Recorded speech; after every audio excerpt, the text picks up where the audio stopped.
السلام عليكم. اليوم غنشارك معكم هاد الكيكه اللي كتجي زوينه بزاف في المذاق وكتجي هشيشه وكتذوب في الفم. كنتمنى تفرجوا في الفيديو حتى للاخير وما تنسونيش من لايك ومشاركه الى عجبكم الفيديو.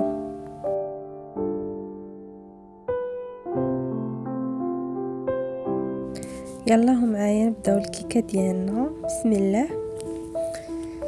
عندي هنا كاس ديال الزيت وكاس ونص ديال الدقيق، نص كاس ديال الحليب، وعندي هنا كاس ديال السنيده وثلاثه ديال البيضات وجوج خمارات.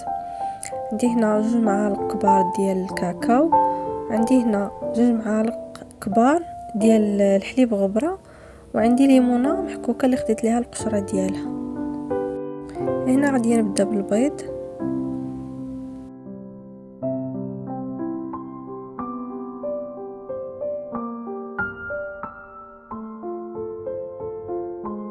غادي نضيف كاس ديال السنيده،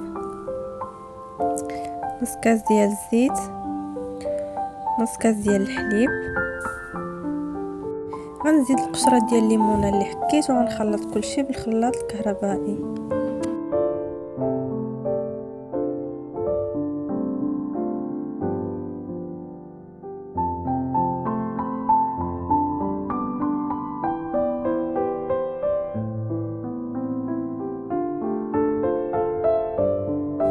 غادي نزيد هنا الحليب غبره وغادي نزيد الدقيق،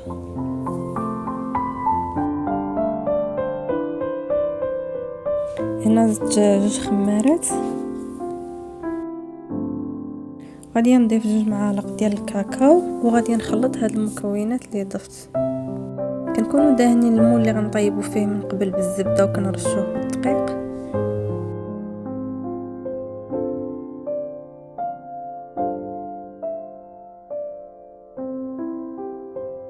صافي وغادي ندخلها للفران طيب.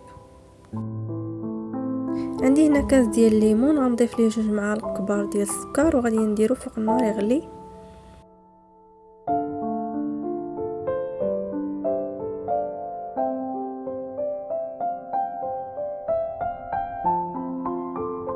عندي هنا كاس ديال الكريمه السائله، غادي نضيف ليها واحد الكميه قليله ديال الشوكولاط اللي ذوبته من قبل، وغادي نزيد 2 معالق كبار ديال الكاكاو وغادي نديرها فوق النار تسخن شويه.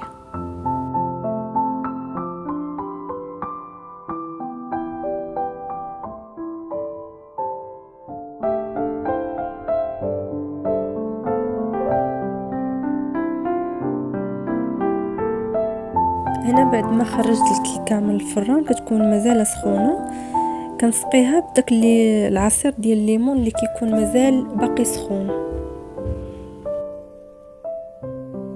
وغادي نسقيها بالكريمه والشوكولاط اللي كيكونوا مازال حتى هما باقيين سخان.